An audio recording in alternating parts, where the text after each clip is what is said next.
नमस्कार। गेल्या काही दिवसांपासून मराठी आणि अमराठीचं जे राजकारण आहे ते जोरदार राज्यामध्ये सुरू आहे आणि या राजकारणाला घेऊन आता जे आहे ते विविध मोड या गोष्टीमध्ये येत आहेत। गेल्या काही दिवसांपूर्वी जेव्हा एका अमराठी व्यापाऱ्याला जे आहे ते मनसैनिकांनी चोप दिला, बाबूलाल चौधरी, त्यानंतर हे संपूर्ण प्रकरण इतकं तापलंय की आता राजकारणाचं पूर्ण लक्ष जे आहे ते संपूर्ण मुद्द्याकडे आहे। असं म्हटलं जात आहे की येणाऱ्या महानगरपालिकेचा पुढचा एजेंडा जो आहे तो सेट झालेला आहे, तो म्हणजे मराठी वर्सेस अमराठी। या संपूर्ण मुद्द्यानंतर जेव्हा मीरा रोडमध्ये मराठ्यांची संख्या जी आहे ती घटत आहे असं जेव्हा म्हटलं गेलं, तेव्हा मराठी भाषिकांनी आता मराठी समिती आणि मनसैनिकांनी एकत्रित मिळून एक मोर्चा काढण्याचं ठरवलं आणि हा मोर्चाकडे आता सर्वांचं लक्ष आहे। परंतु मीरा रोड भाईंदरमध्ये जेव्हा मोर्चा काढण्याचं ठरलं आणि जेव्हा घोषणा झाली त्यानंतरच मुख्यमंत्री देवेंद्र फडणवीसांकडून जे आदेश आले त्याच्यानंतर मनसैनिकांना वसई विरार असू दे, मीरा भाईंदर असू दे, इथून धरपकड करायला जी आहे ती सुरुवात झालेली आहे।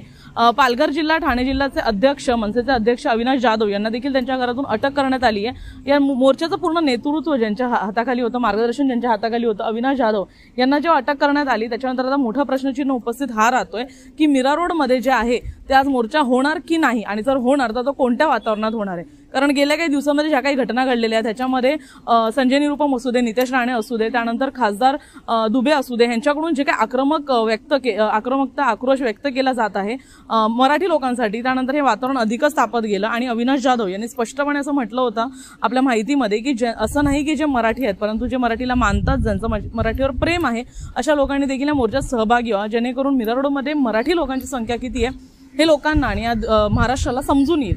परंतु या संपूर्ण मुद्द्यामध्ये आता जेव्हा अविनाश जाधव यांना अटक झाली आणि मनसैनिकाचे जे पदाधिकारी नेता होते यांना जेव्हा अटक व्हायला सुरुवात झाली आहे, त्यांना अटक करून कस्टडीमध्ये ठेवण्यात आलंय, तेव्हा मोर्चा आजचा होतो की नाही हा एक मोठा प्रश्नचिन्ह आहे। परंतु जर हा मोर्चा नाही होत तर मीरा भाईंदरचं आजचं वातावरण काय असेल हे नेमकंच बघण्यासारखं असेल। धन्यवाद।